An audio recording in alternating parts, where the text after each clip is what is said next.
Bien. Arrancamos igual, ¿eh? Arrancamos. La primera pregunta es, ¿todos sabían dónde estaban los cereales y el yogur, por ejemplo? Porque no lo había ninguno con cereales y yogur. Estaban todos con los cuernitos, jamón y queso, factura, café, gaseosa. Por ahí es otra dieta que está en México, no sé ya. Pero estaba acá a la vueltita, ¿entraban así a la vuelta? No, es un chiste. Bueno, vamos a primero agradecimiento a los sponsors nuevamente, a Siena, a Fortinet, a Infinera, a Lenovo y a ServiceNow, que es sponsor del evento. Y si podemos mostrar el Mentimeter para hacer preguntas, en la medida que tengamos posibilidades y el tiempo no nos corre, vamos a hablar un poquito, interactuar con los oradores. Ahora se viene una oradora extraordinaria, ya la voy a presentar, pero antes pensemos lo siguiente, lo que estuvimos viendo en la primera parte. Hay un concepto que se llama aceptación. No sé si lo conocen mucho en lo que es cambios culturales o gestión cultural o gestión de lo que es la mentalidad de una persona frente a una crisis o un cambio. Aceptación o resignación. Cuando no puedo hacer algo, digo, me resigno y no hago nada y se queda inmovilizado. Cuando empiezo a entender y acepto lo que estamos transmitiendo acá, me predispone una actitud positiva, al menos a experimentar lo que está sucediendo. Luego de la aceptación viene un concepto que se llama adopción. Voy viendo cómo adopto estas nuevas tecnologías. Al principio de prueba, naturalmente. Y después viene la adaptación. Después de la adopción viene la adaptación. Porque seguramente esa nueva tecnología, después que fue adoptada, cambia o los procesos de negocio, o cambia la organización, o cambia a mí mismo cómo estoy haciendo las cosas. ¿Recuerdan la famosa frase? Si hago siempre lo mismo, locura sería esperar resultados diferentes. Y pasa por ese lado. Cuando yo tengo conocimientos nuevos, hay haceres que cambian y en consecuencia tengo resultados diferentes. Cuando voy con todo ese camino y me adapto, empieza el verdadero camino de lo que se está buscando hoy por hoy, que es la transformación. Y yo en breve le voy a pasar un paper que va a llevar sobre el resumen de las organizaciones exponenciales, algo que se habla de la transformación exponencial. Ya los primeros oradores hablaban del crecimiento exponencial y del concepto exponencial de las nuevas tecnologías. Cuando hablaron en un momento, es la primera vez en décadas donde una aplicación como ChatGPT logró 1 millón de usuarios en 5 días. No pasó nunca antes. No pasó ni con Insta, ni con Facebook, ni con Netflix, ni con nada por el estilo. Con lo cual, esa transformación exponencial, hoy vamos a empezar a hablar con respecto a esto y los próximos oradores. La próxima oradora va a hablar de inteligencia artificial y datos, combinación ideal para ayudar a nuestra salud mental. Preste mucha atención la experiencia, el modelo y todo lo que se entrenó, lo que hizo Ana, lo que va a contar en un lujo de detalles. Ana Freire es vicedecana de Impacto Social e Innovación en la Barcelona School of Management, ingeniera y doctora en informática, es docente e investigadora en la UPF Barcelona School of Management, donde ocupa el cargo de vicedecana de Impacto Social e Innovación Académica. Es una de las referentes a nivel estatal en inteligencia artificial aplicada a la salud mental. En 2017 creó el proyecto Stop Suicide Prevention in Social Platform, que utiliza ciencia de datos e inteligencia artificial para estudiar problemas mentales en redes sociales y ofrecer ayuda a personas que puedan necesitar apoyo emocional. Ana es, además, una gran divulgadora de la ciencia y tecnología, participando como conferencista en numerosos eventos a nivel nacional e internacional. Un buen ejemplo ha sido una conferencia que les recomiendo que la vuelvan a ver. Perdón, yo ya la vi, les recomiendo que si no la vieron la vean. En TEDx, que se llama Tecnología y Salud Mental, Rivales o Aliadas. Un fuerte aplauso para recibir a Ana Freire. Bienvenida.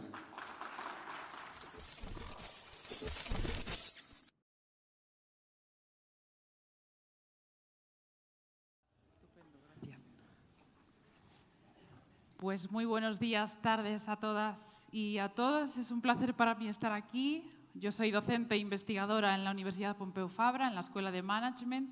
Y bueno, tenemos realmente mucha relación también con México porque recibimos a muchas alumnas y alumnos que vienen a hacer nuestros programas de máster o MBAs, y también hacemos formación a empresas online de aquí, de México. Entonces, realmente agradezco a Cirion Technologies esta invitación que me acerca mucho más a donde estamos también impactando de alguna manera. Pero bueno, hoy no les voy a hablar de lo que hago en mi día a día a nivel de docencia o de transferencia de conocimiento, les voy a hablar de investigación. y en particular de una investigación que llevo realizando 6 años. Es una investigación en la que aplicamos inteligencia artificial y analítica de datos para contribuir positivamente a la salud mental. Parece una mezcla de factores que inicialmente podríamos pensar que están bastante separados unos de los otros. Inteligencia artificial, salud mental, cuando generalmente lo que más se escucha en foros, en medios de comunicación, es que la tecnología, las redes sociales, es casi algo negativo para la salud mental de los usuarios, ¿no? Bueno, pues yo os voy a dar como ejemplo un proyecto en el que no es así, en el que utilizamos precisamente inteligencia artificial para mejorar el bienestar y la salud mental de los usuarios de redes sociales. Es un claro ejemplo de iniciativa que, como nombraban algunos de los oradores anteriores, de impacto social que esta tecnología puede tener también. Pero empecemos primero hablando un poquito de inteligencia artificial, aunque ya han hablado mis compañeros anteriores también. Pero yo le voy a dar una orientación más para que entendáis cómo funcionan los sistemas de aprendizaje automático, machine learning, y luego entender cómo nosotros hemos creado nuestros algoritmos para ayudar a personas con problemas de salud mental. Bien, pues empezamos hablando de inteligencia artificial. Yo doy clase también en la Escuela de Ingeniería y cuando le pregunto a mis estudiantes de primer curso ¿cuál es la primera imagen que se os viene a la cabeza cuando os hablan de inteligencia artificial? Bueno, pues hasta noviembre de 2022 a casi todos les venía a la cabeza algo como esto, un robot humanoide, un robot que en teoría nos va a quitar los trabajos, nos va a reemplazar, etc. ¿no? Bueno, en particular, no sé si conocéis a este robot, se llama Sofía, fue creado por la empresa Hanson Robotics y tiene pasaporte en América Saudita, es una ciudadana de América Saudita. Es un robot conversacional, tiene cámaras,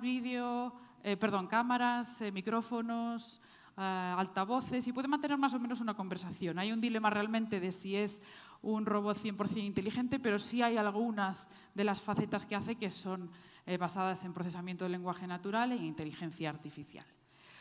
Bueno, esto es simplemente un ejemplo de algunas tecnologías de inteligencia artificial, como podría ser la robótica, el procesamiento del lenguaje natural o el análisis del speech o el reconocimiento de voz, ¿vale? Os comentaba que mis alumnos generalmente me hablaban de algo similar a esto hasta noviembre de 2022, porque desde noviembre de 2022, cuando pregunto qué se te viene a la cabeza o qué imagen se te viene a la cabeza cuando hablamos de inteligencia artificial, que me contestan ChatGPT. Y es que ChatGPT es un claro ejemplo de inteligencia artificial que además ha incrementado mucho el interés de usuarios de a pie por la inteligencia artificial. Es decir, ha promovido el uso proactivo de la inteligencia artificial. Muchas personas que no sabían que ya estaban utilizando inteligencia artificial en su día a día, pero lo estaban haciendo, ahora buscan directamente utilizar estas herramientas de inteligencia artificial e incluso se interesan también por cómo funcionan. Y aquí os muestro una gráfica que, en cierto modo, está relacionada con lo que os digo. Esta es una gráfica generada por Google Trends, no sé si conocéis esta aplicación de Google, en la que tú pones una palabra clave y te representa el interés que esta palabra clave ha tenido en los usuarios de Google y lo puedes localizar pues, en un espacio geográfico y en un eje temporal. Yo aquí lo he localizado entre 2000, no recuerdo, 18, creo, 2000, sí, más o menos, y la actualidad. Y como vemos, ha habido un pico considerable por el interés, en cuanto a interés de los usuarios de Google por la inteligencia artificial desde la salida de ChatGPT. ¿Vale? Entonces, está muy bien. ChatGPT nos está aportando muchas cosas buenas y entre ellas, bueno, pues activando quizás ese interés de la población general por la inteligencia artificial. Bueno, aquí hay una línea temporal desde principios de este siglo, ¿no? Más o menos hasta ahora, pero como ya comentaban algunos compañeros míos, la inteligencia artificial no es algo reciente. Antes se hablaba de que se había acuñado el término por primera vez en la conferencia de Dartmouth por John McCarthy en el año 56, pero ya incluso antes se hablaba de sistemas inteligentes y de cómo comprobar que estos sistemas fuesen inteligentes. Al hilo de esto, no sé si conocéis a esta persona que está aquí. ¿Quién de ustedes conoce a esta persona? Bueno, veo muy pocas manos levantadas. ¿Y a este personaje de aquí? A este sí, ¿verdad? Bueno, pues Bueno, es una cosa positiva porque vemos que el cine también está ilustrando a la población, ¿no? Es un esfuerzo de alfabetización también. Bien, pues este es un actor que encarna a Alan Turing, que era un científico, matemático, ingeniero británico, que tuvo un papel muy importante en la Segunda Guerra Mundial, ¿no? El tema de encriptación de mensajes, etcétera. Pero además es considerado también uno de los padres de la inteligencia artificial, porque ya en el año 50 él propuso un test para demostrar si una máquina era o no inteligente. Y es lo que se llama The Imitation Game, el juego de la imitación, o el comúnmente denominado test de Turing, ¿vale? Y este test consiguía lo siguiente. Imagínense una persona... Le voy a dar para atrás. Imagínense una persona que se está comunicando, un humano que se está comunicando a través de un chat con dos usuarios. Uno es una máquina y otro es otro humano. Si el primer humano no sabe en qué momento está hablando con el humano y en qué momento está hablando con la máquina, entonces se supone que la máquina es inteligente porque puede reemplazar a un humano, es indistinguible. Pero sin embargo, si el humano inicial es capaz de distinguir cuándo está hablando con una máquina y cuándo está hablando con el humano, entonces, en este caso, la máquina no es inteligente. Y yo en este punto os pregunto, ¿creéis entonces que Siri o Alexa o sistemas por el estilo son inteligentes? No tanto, ¿verdad? Se distinguen de un humano, realmente, ¿no? Pues efectivamente, estas son las bases, ya vimos este esquema anteriormente de los diferentes tipos de inteligencia artificial. El test de Turing es una de las barreras que va marcando la diferencia entre estos diferentes tipos de inteligencia artificial. Hoy en día estamos en lo que se llama la inteligencia artificial limitada o Artificial Narrow Intelligence, una inteligencia artificial que sabe hacer muy bien una cosa, pero solo una cosa. ¿Y qué pasa? No pasa el test de Turing, ¿vale? Porque las inteligencias artificiales que tenemos hoy en día no pasan el test de Turing. Diréis, ¿y ChatGPT?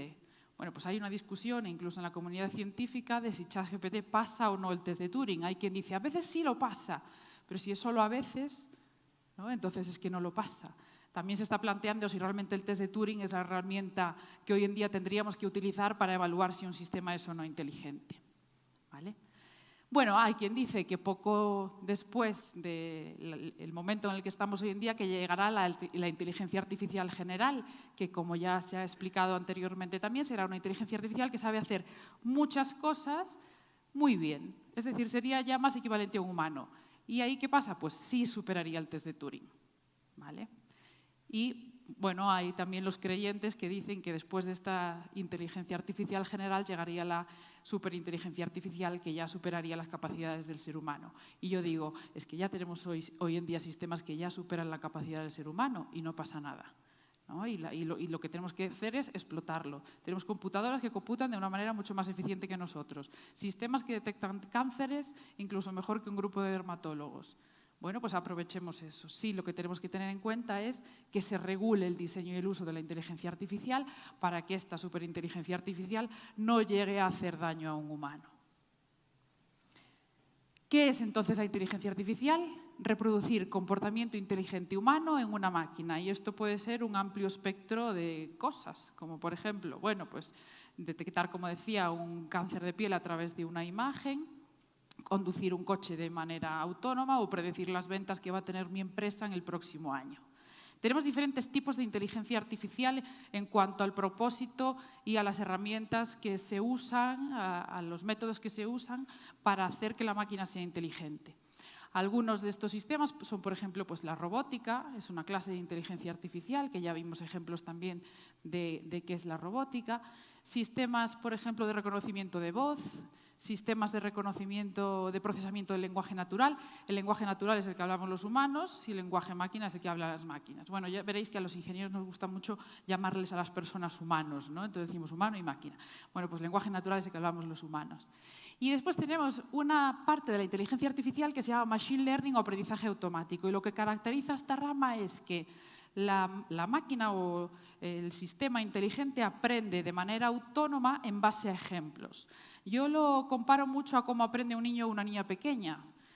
Tú le vas enseñando cosas y el niño y la niña, sin saber muy bien cómo, porque nosotros tampoco llegamos a saber hoy en día o los neurocientíficos cómo funciona al 100% el cerebro, vamos aprendiendo en base a ejemplos y experiencias. Bueno, pues Machine Learning sería algo similar. Nosotros le mostramos ejemplos a la máquina y de manera relativamente autónoma va aprendiendo y es capaz de hacer predicciones. Es lo que nos permite hacer también pues, sistemas de analítica predictiva, por ejemplo.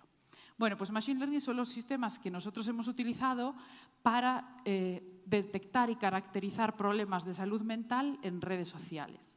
¿Cómo funcionan estos sistemas de aprendizaje automático? Vamos a ir un poco más hacia las tripas de estos sistemas.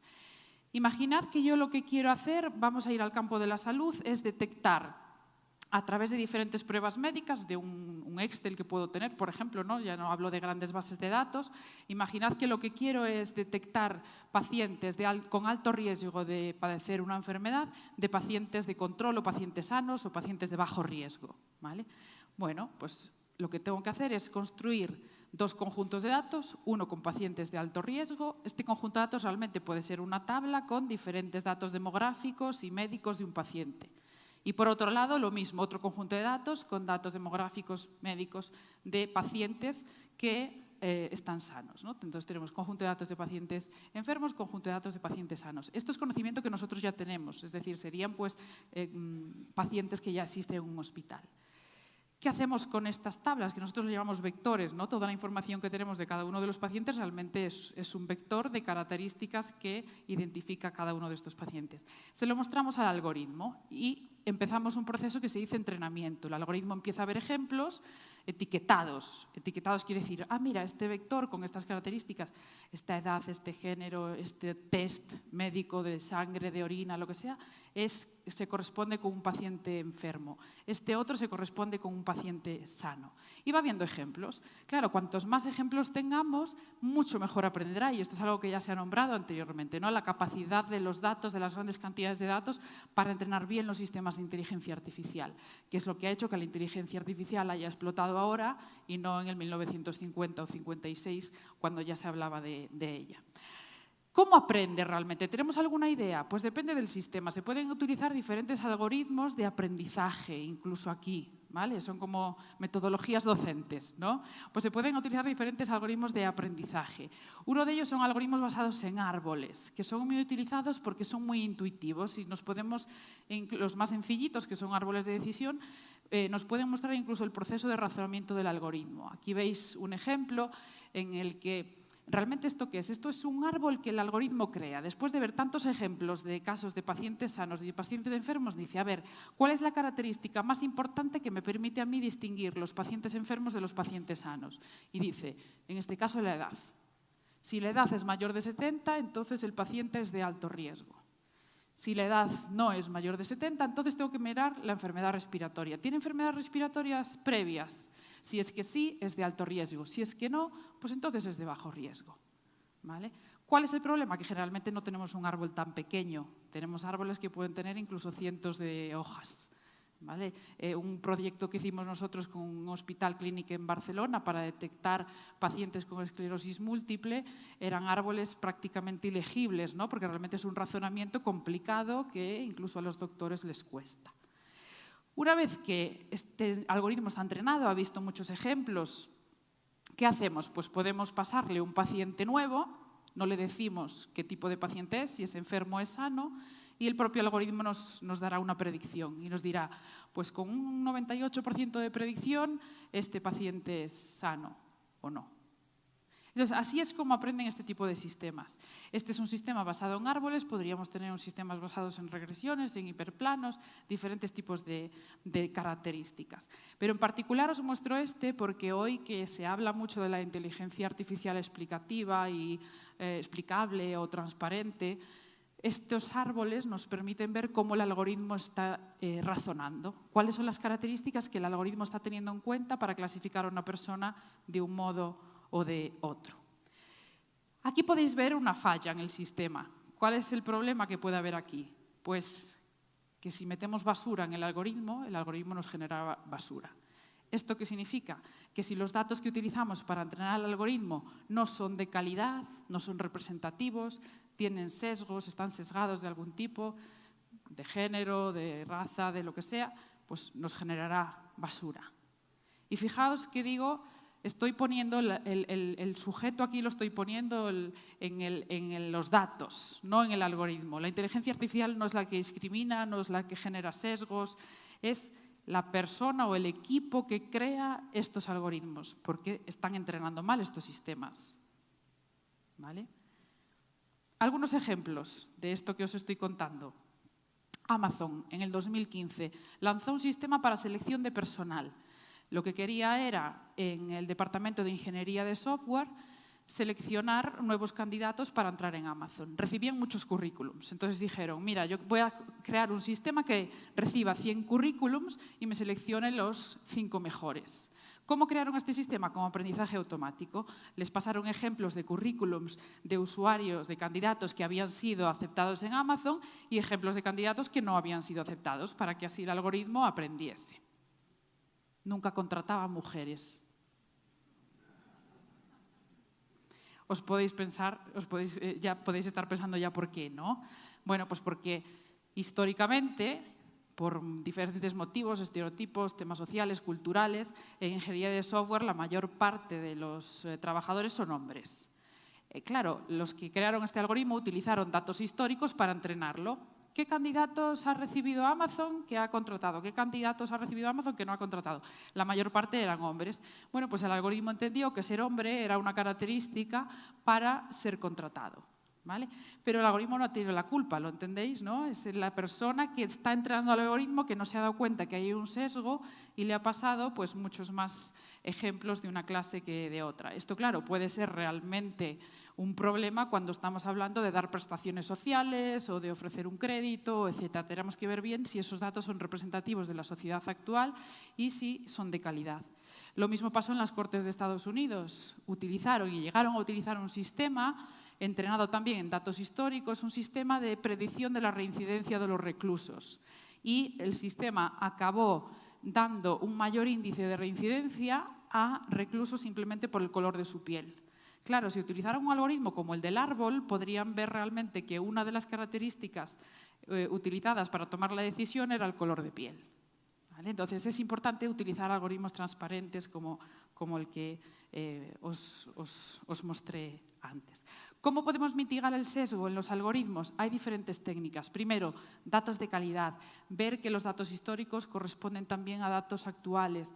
O, bueno, ahora mismo tenemos incluso técnicas computacionales para que si obviamente en algún momento tenemos muchos datos de una clase y muy pocos de la otra, podamos incluso incrementar sintéticamente los ejemplos de esta clase minoritaria. Con lo cual, hoy en día ya tenemos técnicas para combatir el sesgo de la vida real. Es decir, la tecnología podría incluso reducir sesgos que tenemos naturalmente en nuestra sociedad. Tenemos las herramientas para ello.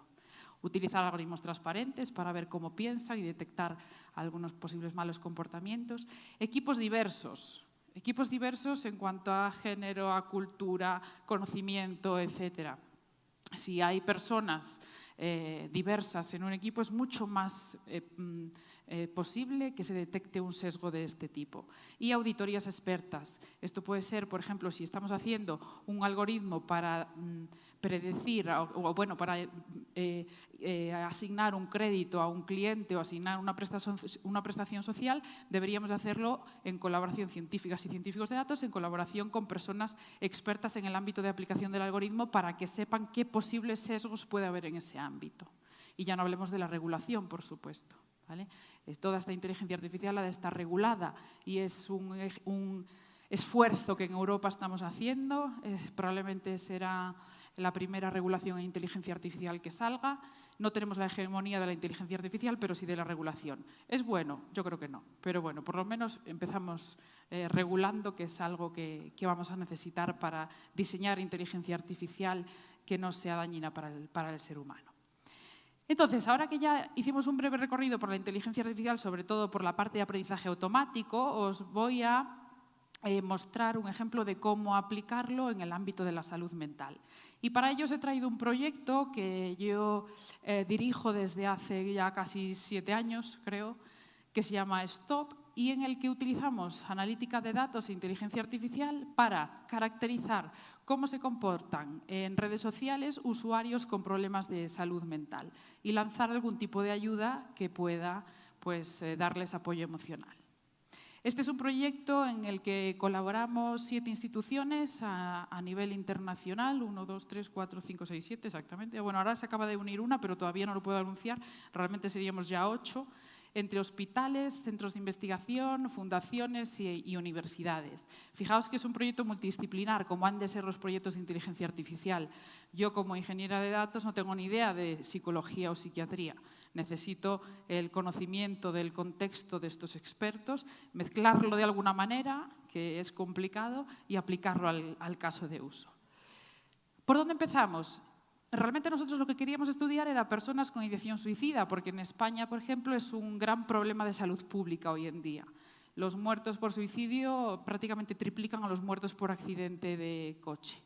¿Vale? Entonces es algo que cada vez va además en aumento.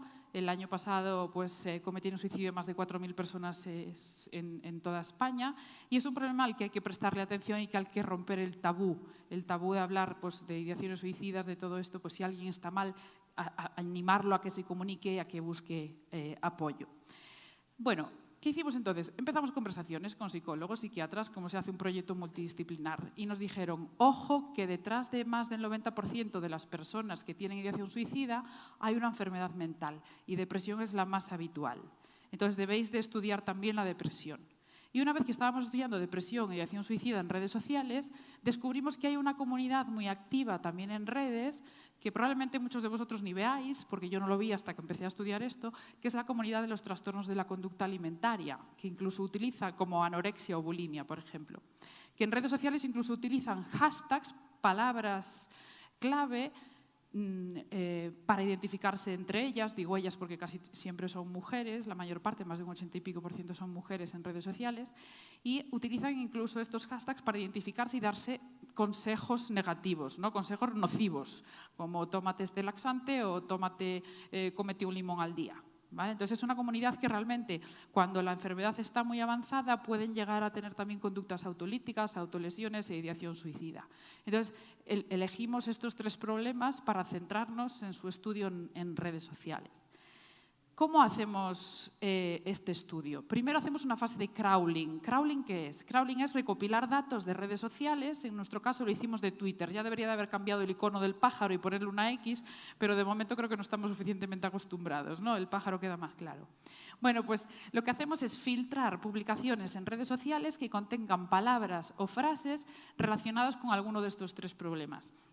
Estas palabras o frases las definen los psicólogos, nos dicen, pues las personas con depresión suelen hablar de estos temas, ¿no? Pues filtramos en Twitter tweets que hablen de estos temas. ¿Qué pasa? Bueno, pues que muchos de estos tweets, algunos sí serán de personas en riesgo, pero otras no. A lo mejor son de cuentas de noticias o personas que hablan del suicidio en aumento en España, pero no son un perfil de riesgo. Entonces hay que hacer un proceso que se llama etiquetado. El etiquetado realmente es construir estos 2 grupos que yo os decía antes de ejemplos de alto riesgo, bajo riesgo, pero en este caso para la salud mental. ¿Cómo se hace esto en este caso? Bueno, pues los psicólogos y psiquiatras toman un subconjunto de tweets y los etiquetan. Dicen, este tweet pertenece a una persona con ideación suicida, este no, este sí, este no. Los pobres psicólogos y psiquiatras están etiquetando durante tiempo unos 1000 tweets cada uno. Tenemos 3 psicólogos y psiquiatras haciéndolo al mismo tiempo, porque lo que hacemos es quedarnos con publicaciones en las que al menos los 3, que los 3 estén de acuerdo, ¿vale? Esto es lo que se llama el proceso de etiquetado. Entonces, de ahí sacamos 2 grupos. Tweets de ejemplo de personas en riesgo, tweets de ejemplo de personas que hablan de estos temas, pero que no están en riesgo. Y extraemos características de estos tweets, que ahora os diré cómo son estas características. Como veis, es también un vector, ¿no? Pues como os comentaba antes, las características de enfermos en un hospital de alto riesgo y bajo riesgo, que era un conjunto de características en un vector, pues lo mismo hacemos nosotros. Extraemos características de los tweets, las convertimos a numéricas y esto es lo que le pasamos al algoritmo para que aprenda. Ahora os diré qué características son. Bueno, entonces entrenamos con estas características un algoritmo de aprendizaje automático que tiene ejemplos de casos positivos, de casos negativos.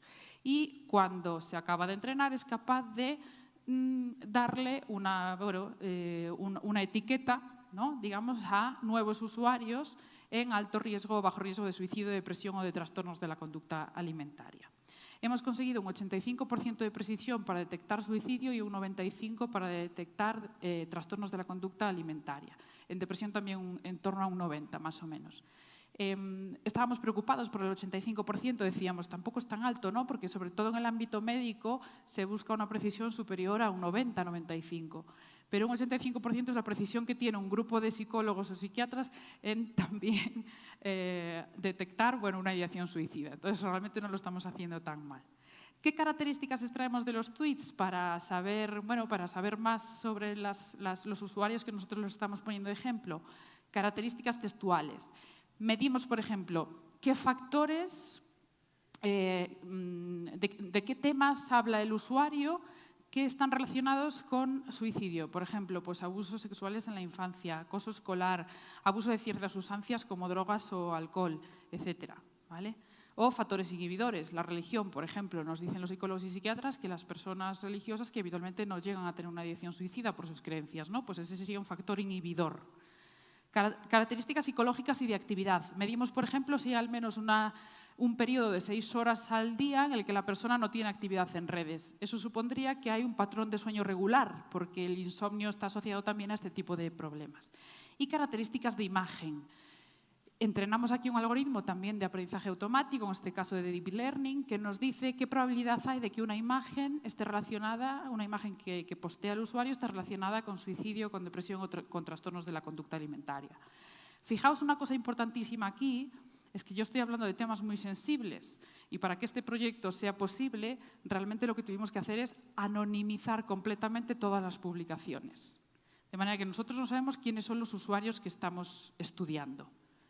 Y diréis, ¿y entonces cómo podéis ayudarlos? Bueno, porque una vez que tenemos clasificados en alto riesgo una gran cantidad de usuarios, lo que hacemos es extraer patrones comunes a estas personas de alto riesgo. ¿Qué tienen en común, por ejemplo, los usuarios clasificados con ideación suicida o con depresión o con trastornos de la conducta alimentaria? Bueno, pues os digo, por ejemplo, el de TCA, habitualmente en redes sociales son mujeres, en más de un 84%, en un 60% menores de 19 años y con intereses en dietas veganas, vegetarianas, pérdida de calorías muy rápida, ejercicios muy extremos, etcétera.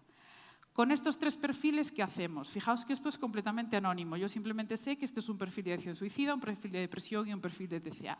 Y ahora los de marketing me entenderán. Lanzamos campañas dirigidas a usuarios que encajen en estos perfiles. Estas campañas se lanzan en redes sociales y contienen teléfonos de ayuda. El teléfono de la esperanza, el teléfono de prevención del suicidio. La primera campaña la lanzamos en diciembre y enero de 2020. Entre diciembre y enero, en torno a unos 25 días. Y la primera tarde que lanzamos la campaña ya nos llamaron diciendo que habían ya llamado 3 personas que habían conocido el teléfono a través de estas campañas y una de ellas además se trataba de un suicidio inminente. Al final de la campaña nos comentaron que habían incrementado el número de llamadas de las redes sociales al teléfono de prevención del suicidio en un 60%. Estamos a punto de lanzar la tercera campaña, que la lanzaremos justo este mes, y vamos a meter además en las campañas un teléfono de chat, porque las generaciones más jóvenes nos piden comunicarnos a través de un chat, no a través de una llamada telefónica. Bueno, esto creo que es un claro ejemplo de cómo un proyecto de inteligencia artificial puede tener un impacto positivo en la salud mental. No es el único y no es lo único que hacemos. De hecho, para acabar os quería mostrar también un estudio que estamos realizando. Este es el dashboard de un estudio que hicimos en España, que contestaron más de 1000 personas.